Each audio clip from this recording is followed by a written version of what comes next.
Hello guys, welcome back to our channel Shilparaj blogs Kannada. ಇವತ್ತು ಬಂದು ಬುಧವಾರ ಬೆಳಗ್ಗೆ ಮಾರ್ನಿಂಗಿಂದ ಬ್ಲಾಗ್ನ ಶುರು ಮಾಡಿದ್ದೀನಿ. ಇವತ್ತಿನ ಬ್ರೇಕ್ಫಾಸ್ಟ್ಗೆ ಬಂದು ದೋಸೆ ಮತ್ತು ಆಲೂಗೆಡ್ಡೆ ಪಲ್ಯ, ಕೆಂಪು ಚಟ್ನಿ ಮತ್ತು ಪೀನಟ್ ಚಟ್ನಿ, ಕಾಯಿ ಮತ್ತು ಕಡಲೆ ಬೀಜ ಎಲ್ಲ ಹಾಕ್ಬಿಟ್ಟು ಚಟ್ನಿ ಮಾಡಿದ್ದೀನಿ. ಸೊ ಇವತ್ತು ಆಲ್ರೆಡಿ ಟೈಮ್ 8:30 ಆಗಿದೆ. ಇನ್ನು ನಮ್ಮ ಹಸ್ಬೆಂಡ್ಗೆ ಬ್ರೇಕ್ಫಾಸ್ಟ್ ಹಾಕ್ಕೊಡ್ಬೇಕು. ದೋಸೆಗೆ ರೆಡಿ ಮಾಡ್ತಾ ಇದ್ದೀನಿ. ಇವತ್ತಿನ ಕೆಲಸ ತುಂಬಾ ಇದೆ. ಇವತ್ತು ಭೀಮ್ ಅಮಾವಾಸ್ಯೆ ಆಗಿರೋದ್ರಿಂದ ಪೂಜೆನೂ ಮಾಡಬೇಕು. ಸೊ ಎಲ್ಲ ಕ್ಲೀನ್ ಮಾಡ್ಕೋಬೇಕು. ದೇವ್ರ ಮನೆ ಎಲ್ಲ, ದೇವ್ರ ಪಾತ್ರೆ ಸಾಮಾನೆಲ್ಲ ತೊಳ್ಕೊಬೇಕು. ಇನ್ನು ಇವತ್ತಿನ ವ್ಲಾಗ್ ಯಾವ ಥರ ಹೋಗುತ್ತೆ ಏನು ಅಂತೇಳಿ ಈ ವ್ಲಾಗಲ್ಲಿ ನಿಮಗೆ ಪೂರ್ತಿ ತೋರಿಸ್ತೀನಿ. ಈ ವ್ಲಾಗ್ನ ಪೂರ್ತಿ ನೋಡಿ, ವಿಡಿಯೋ ಕೊನೆವರೆಗೂ ಯಾರಿಗೆಲ್ಲ ಇಷ್ಟ ಆಗುತ್ತೋ ವಿಡಿಯೋ ಪ್ಲೀಸ್ ಒಂದು ಲೈಕ್ ಮಾಡಿ, ಸಬ್ಸ್ಕ್ರೈಬ್ ಮಾಡ್ಕೊಂಡು ನೋಡೋದನ್ನು ಮರಿಬೇಡಿ, ಓಕೆನಾ? ಇವತ್ತು ಪಾತ್ರೆ ಎಲ್ಲ ಏನು ವಾಶೇ ಮಾಡಿಲ್ಲ. ಸೊ ಸ್ವಲ್ಪ ಜಾಸ್ತಿ ಪಾತ್ರೆಗಳಿದೆ. ಈ ಕ್ಯಾಪ್ ಬೇರೆ ಮುರಿದಾಕ್ಬಿಟ್ಟಿದ್ದೀನಿ. ಸೊ ಹಂಗಾಗಿ ವಾಟ್ರ್ ಬರ್ತಾ ಇಲ್ಲ, ಕ್ಲೋಸ್ ಆಗಿಬಿಟ್ಟಿದೆ. ಇನ್ನು ಇದು ಟ್ಯಾಪ್ನ ಫಿಟ್ ಮಾಡಿಸ್ಕೊಂಡು ನಮ್ಮ ಇದನ್ನ ಹತ್ರ ಆಮೇಲೆ ಪಾತ್ರೆ ಎಲ್ಲ ವಾಶ್ ಮಾಡಬೇಕು. ಇನ್ನು ಗೈಸ್ ಬೆಳಗ್ಗೆ ಫ್ರೆಶ್ ಅಪ್ ಆಗಲಿಕ್ಕೆ ಕೂಡ ಹೋಗಲಿಲ್ಲ. ಇನ್ನು ಬೇಗ ಬ್ರೇಕ್ಫಾಸ್ಟ್ ಮುಗಿಸ್ಬಿಡೋಣ ನಮ್ಮ ಹಸ್ಬೆಂಡ್ಗೆ ಅಂತಂದು ಹೇಳ್ಬಿಟ್ಟು ಇನ್ನು ಅಷ್ಟೆಲ್ಲ ಪ್ರಿಪೇರ್ ಮಾಡಿದೆ. ಯಾರಿಗೆಲ್ಲ ಈ ಥರ ದೋಸೆ ಮೇಲೆ ಕೆಂಪು ಚಟ್ನಿ ಹಾಕ್ಕೊಂಡು ತಿನ್ನೋಕೆ ಇಷ್ಟ ಅಂತೇಳಿ ಕಮೆಂಟ್ ಮಾಡಿ. ನನಗಂತೂ ತುಂಬಾ ಇಷ್ಟ. ಅವರಿಗೂ ಸಹ ಖಾರದ ದೋಸೆ ಹಾಕ್ಕೊಟ್ಟೆ. ಆ್ಯಕ್ಚುಲಿ ಈ ದೋಸೆ ಮೇಲೆ ಮೊಟ್ಟೆ ಹಾಕ್ಕೊಂಡ್ರೆ ಇನ್ನೂ ಚೆನ್ನಾಗಿರುತ್ತೆ, ಖಾರ ಎಲ್ಲ ಹಚ್ಕೊಂಡು. ನನಗೆ ತುಂಬ ಇಷ್ಟ ಆ ಥರ ಮಾಡ್ಕೊಳ್ಳೋಕ್ಕೆ. ಏನಂದರೆ ಇವತ್ತು ಭೀಮ್ ಅಮಾವಾಸ್ಯೆ ಪೂಜೆ ಮಾಡೋದ್ರಿಂದ ಸೊ ಮೊಟ್ಟೆ ಏನು ಬೇಡ ಅಂತಂದು ಹೇಳ್ಬಿಟ್ಟು ಬರೀ ಖಾರ ಅಷ್ಟು ಮಾತ್ರ ಹಚ್ಚಿ ದೋಸೆನೆಲ್ಲ ಹಾಕ್ಕೊಟ್ಟೆ. ಅವರು ತಿಂದ್ಕೊಂಡು ಇನ್ನು ಡ್ಯೂಟಿಗೆ ಹೊರಟರು.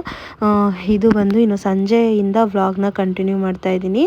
ನನಗೆ ಬೆಳಗ್ಗೆನೇ ಪೂರ್ತಿ ವಿಡಿಯೋ ಮಾಡ್ತೀನಿ, ತೋರಿಸ್ತೀನಿ ಅಂತ ಹೇಳಿದೆ. ಬಟ್ ವ್ಲಾಗ್ ಮಾಡ್ಕೊತ ಮನೆ ಕ್ಲೀನ್ ಮಾಡ್ಕೊಳ್ಳೋದಕ್ಕೆ ತುಂಬ ಕಷ್ಟ ಆಗುತ್ತೆ ಅಂತ ಅನ್ನಿಸ್ತು. ಯಾಕಂದರೆ ಇವತ್ತು ದೇವ್ರ ಮನೆನ ಫುಲ್ಲು ಡೀಪ್ ಕ್ಲೀನ್ ಮಾಡಿಕೊಂಡೆ.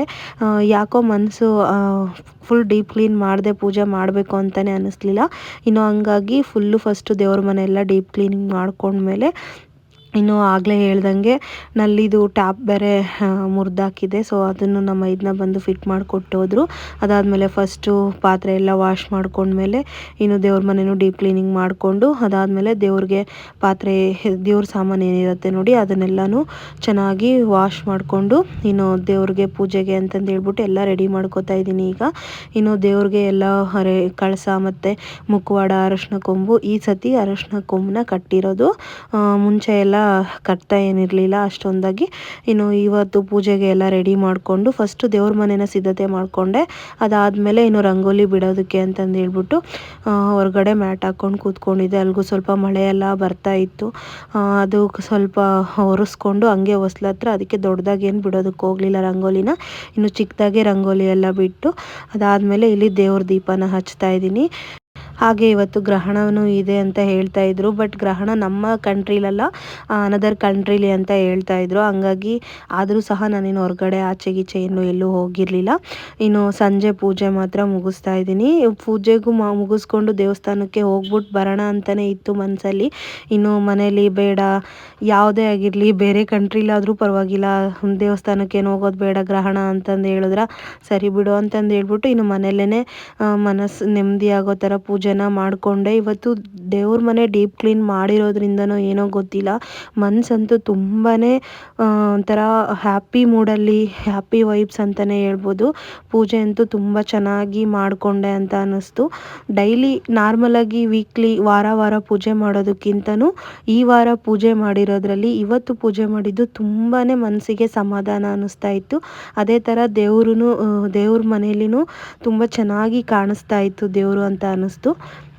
ಇನ್ನು ಇವತ್ತಿನ ಭೀಮ್ ಅಮಾವಾಸ್ಯೆ ಪೂಜೆಗೆ ನಮ್ಮ ಮನೆಯವ್ರಿಗೆ ಪಾದ ಪೂಜೆ ಮಾಡೋದಕ್ಕೆ ಅಂತಂದು ಹೇಳ್ಬಿಟ್ಟು ಪಾದ ಪೂಜೆನ ಮಾಡ್ತಾಯಿದ್ದೀನಿ.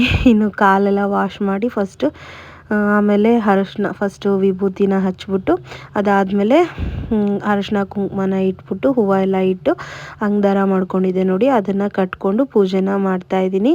ನಿಮ್ಮ ಮನೇಲಿ ಯಾವ ಥರ ಭೀಮ್ ಅಮಾವಾಸ್ಯೆ ಮಾಡಿದ್ರಿ ಅಂತಂದೇಳಿ ಕಾಮೆಂಟಲ್ಲಿ ತಿಳಿಸಿ, ಓಕೆನಾ?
ಇನ್ನು ಪೂಜೆ ಎಲ್ಲ ಮುಗಿಸ್ಕೊಂಡು ನಮ್ಮ ಮನೆಯವರ ಆಶೀರ್ವಾದನ ತಗೊಂಡೆ.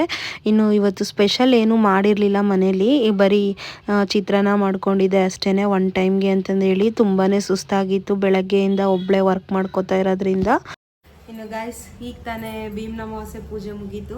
ನಿಮ್ಮ ಮನೇಲಿ ಯಾವ ಥರ ಸೆಲೆಬ್ರೇಟ್ ಮಾಡ್ಕೊಂಡಿದ್ದೀರಾ ಅಂತ ಕಮೆಂಟಲ್ಲಿ ತಿಳಿಸಿ, ಓಕೆನಾ? ಹೆಂಗೆ ಅನ್ನಿಸ್ತೀರಿ? ಇದು ನಾವು ಎಷ್ಟನೇ ವರ್ಷ ಮಾಡ್ಕೋತಾ ಇರೋದು? ಇದು 3ನೇ ವರ್ಷ. ನೆನಪಿದೆ ರೀ ಗೈಸ್, ನೆನಪಿದೆ, ಮರ್ತೋಗಿದೆ ಅಂದ್ಕೊಂಡೆ. ಸೊ ಸಕ್ಸಸ್ಫುಲಿ 3 years ಕಂಪ್ಲೀಟ್ ಆಯಿತು ಭೀಮ್ನ ಅಮಾವಾಸ್ಯೆ. ಇನ್ನೂ ಇದೇ ಥರ ಅಮಾವಾಸ್ಯೆ ಪಾದ ಪೂಜೆ ನಮ್ಮ ಮನೆಯವ್ರು ಮಾಡಿಸ್ಕೋಬೇಕು ಅಂತ ಕೇಳ್ಕೊತಾ. ರೀ, ಪಾದ ಪೂಜೆ ಮಾಡಿದಾಗ ನಿಮ್ಗೆ ಏನು ಅನಿಸುತ್ತೆ? ಏನೋ ಒಂದಿಲ್ಲ, ವರ್ಷಕ್ಕೊಂದ್ಸಲಿ ಬೀಳ್ತೀರ ಕಾಲಿಗೆ. ಆಮೇಲೆ ಆಮೇಲೆ ಆಮೇಲೆ ಏನಿಲ್ಲ, ನಮ್ಮ ಶಾಸ್ತ್ರ ಸಂಪ್ರದಾಯ ಪಾಲಿಸ್ಬೇಕು ನಾವು ಅಷ್ಟೇ. ನನಗೆಲ್ಲಿ ಗಿಫ್ಟು ಮತ್ತೆ ಗಿಫ್ಟು ಕೊಡ್ತೀನಿ, ಏನ್ ಆದಷ್ಟು ಬೇಗ ಕೊಡ್ತೀರಾ? ಕೊಡ್ತೀನಿ, ಏನು ಕೊಡ್ತೀರಾ? ಸರ್ಪ್ರೈಸ್ ಕೊಡ್ತೀನಿ. Okay okay okay, thank you. ಸರಿ ಗೈಸ್, ಆಯಿತು, ಇವತ್ತಿನ ವಿಡಿಯೋ ಇಷ್ಟೇ. ಇನ್ನು ನೈಟ್ಗೆ ಏನು ಪ್ರಿಪೇರ್ ಮಾಡಿಲ್ಲ, ಊಟ ಏನು ಮಾಡಬೇಕು ಅಂತ ಗೊತ್ತಿಲ್ಲ, ನೋಡೋಣ. ಸರಿ ಗೈಸ್, ಅಷ್ಟೇ, ಇನ್ನು ಮತ್ತೇನಿಲ್ಲ. ಇನ್ನು ಈ ವಿಡಿಯೋನ ಇಲ್ಲಿಗೆ ಎಂಡ್ ಮಾಡ್ತಾ ಇದ್ದೀನಿ. ವಿಡಿಯೋ ಇಷ್ಟ ಆಯಿತು ಅಂದರೆ ಪ್ಲೀಸ್ ಒಂದು ಲೈಕ್ ಮಾಡಿ, ಕಮೆಂಟ್ ಮಾಡಿ, ಸಬ್ಸ್ಕ್ರೈಬ್ ಮಾಡ್ಕೊಳ್ಳೋದನ್ನು ಮರಿಬೇಡಿ, ಓಕೆನಾ? ನೆಕ್ಸ್ಟ್ ವಿಡಿಯೋದಲ್ಲಿ ಮತ್ತೆ ಸಿಗೋಣ. ಅಲ್ಲಿವರೆಗೂ ಓಕೆ, ಬಾಯ್ ಬಾಯ್.